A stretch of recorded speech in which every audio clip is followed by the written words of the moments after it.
اللهم صل وسلم وبارك على سيدنا محمد وعلى اله وصحبه اجمعين. معكم ولاء ودي قناه الكيكات والحلويات. النهارده هنعمل تورتيه 30 في 40، بس هنعملها بالسبونش الجاهز.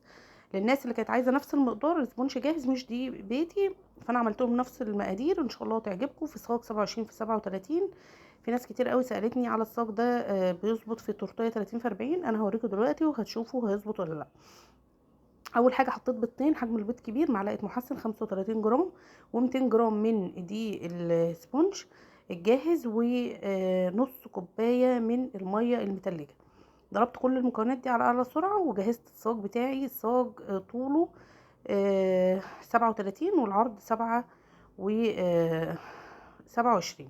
انا لقيت كده ان هو محتاج يعني بق ميه كمان، اللي هو معلقه كمان، زودته كده زي ما انتم شايفين. وبعد كده هوقف العجان وهبتدي اظبط الصاج بتاعي واحط واحضر ورق الخبز. في المرحله دي خلاص، وانا ببتدي اظبط الورق الخبز، بكون مشغله الفرن بتاعتي على درجه حراره 200، بشغل فوق وتحت. بصوا هوقف كده العجان، خلاص تمام. وهبتدي اديله تقليبه كده، كل المكونات هديها تقليبه كده مع بعض، عشان ساعات بيبقى فيه بواقي دقيق مش بتبقى متقلبه كويس او محسن، فلازم اقلب كده كويس واتاكد ان كل القوام تمام. الصاج حطيت له ورق خبز وهبتدي افرده زي ما انتم شايفين. هقسم نص الكميه. بصوا الصاج، بصوا ما بي... الكميه المقدار ما بينزلش غير لما انت تنزليه تمام. فانا حطيت له كده معلقه من الميه زي ما انتم شفتوا في اخر مرحله، وفردت في الصاج وقسمته نصين، والنص التاني حطيت عليه معلقتين من الكاكاو، بس سامحوني ان كان الحته دي اتمسحت. وسويته المقدار ده عملته 3 مرات تمام. طلع لي 3 سجون زي ما انتم شايفين كده. بصوا اهو الصاج ده 27 في 37. قفلته كده زي ما انتم شايفين. نص فانيليا ونص شوكولاته. هاجي بقى عند النص اهو.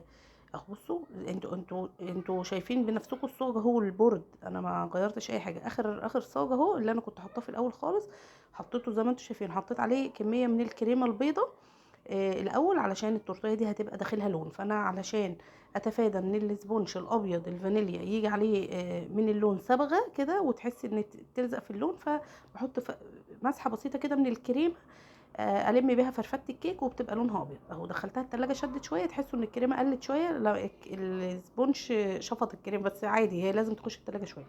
وبعد كده ضربت كريمه تاني باللون الموف، بس اللون الموف الفاتح، لان انا هغمق شويه في الروزيتات تمام. يعني انا خليت التورتيه تبقى اللي هو الروز الفاتح، وبعد كده هبتدي اغمق اللون شويه. فردت كده الكميه كلها على التورتايه، وزي ما انتم شايفين كده ببتدي اخد من بره لجوه علشان الم كده اي زيادات. الكريمه اللي انا اشتغلت بيها قد ايه؟ انا اشتغلت اول حاجه 125 جرام، عملت بيهم طبقات، و125 جرام عملت بيهم التجليس والروزيتات.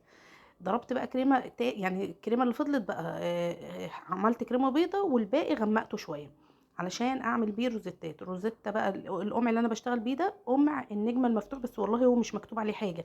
عشان في حد كان سالني هو مكتوب عليه كام، انا مش يعني قعدت ادور على مكتوب عليه ارقام ولا لا، لقيته مش مكتوب عليه حاجه. هحاول اصوره لكم بقى، يعني هحاول اصوره كده وانت تاخديه سكرين وتجيبي زيه.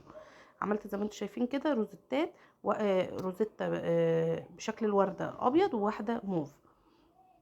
بصوا بعد كده هبتدي اوزع كده ايه روزيتات، لو في اي فتحات ممكن وانا بحط الجناش تنزل من الجناب. انا مش عايزه اي حاجه تنزل شوكولاته تنزل من الجناب تبوظ لي الشكل من بره، لان انا مش هعملها فيها دريبات ولا اي حاجه شوكولاته من بره من الجناب يعني، لكن من جوه تمام.